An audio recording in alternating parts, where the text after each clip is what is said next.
This is the first screenshot of the upcoming fleet carrier interiors. Today, Frontier released a small info drop offering some insights into how these will work, along with some snippets about their new features.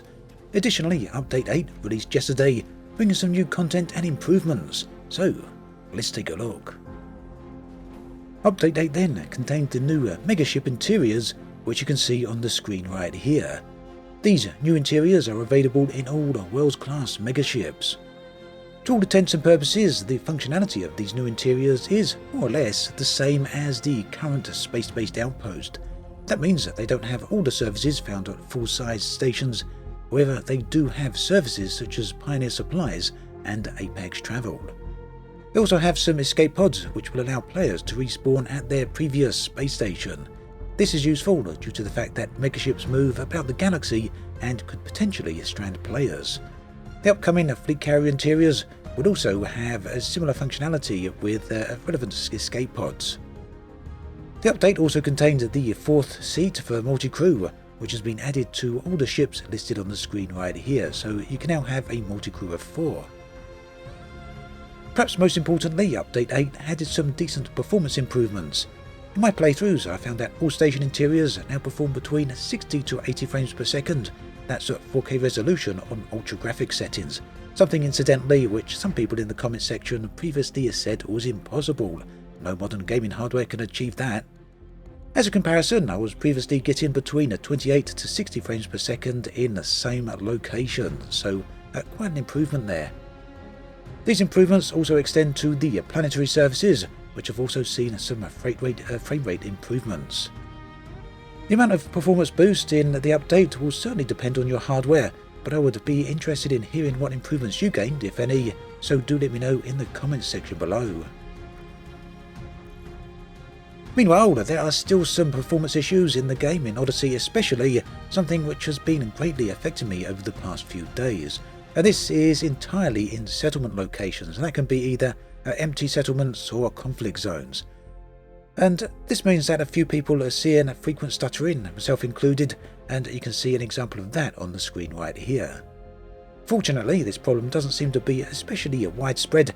However, I did reach out to Frontier, and they confirmed that this issue is affecting a number of people, but I was unable to get any further details from them on exactly what is going on.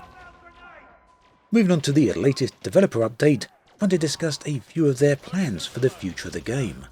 Update 9 will contain the new 2-seater SRV, however Frontier aren't yet ready to reveal any details on this, so no images yet and no details about functionality beyond the fact that it is a combat SRV. The next patch will also bring some improved missions as well as mission contacts at points of interest. Here we can expect to find NPCs that might require help to get their ship running or might be waiting on a courier to help complete delivery missions. Further mission givers will soon be available at settlements as well, offering different types of missions. On the subject of fleet carrier interiors, these will be coming at some point after Update 9.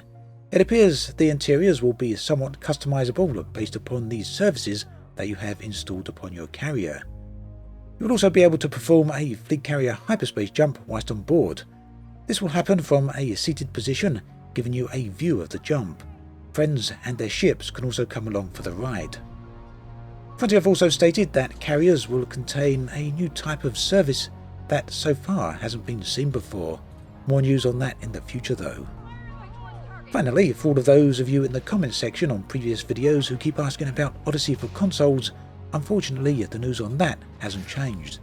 Development on the console version of Odyssey is still on hold, and the Frontier do not have any further information to give on that situation.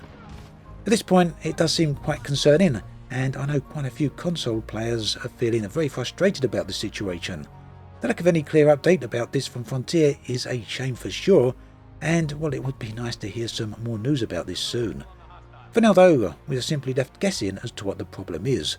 Of course, we do know that the PC version is still suffering from various issues, although they are getting fixed, but obviously if the console version was to release right now, it certainly wouldn't be in a better state than the PC version. Also, Frontier have stated that the current development for the improvements and fixes for PC will eventually benefit the console release, but I guess really time will tell on that particular issue. So then, that's all the news for Elite right up to today. As always, thanks for watching, and I'll catch you guys and girls next time.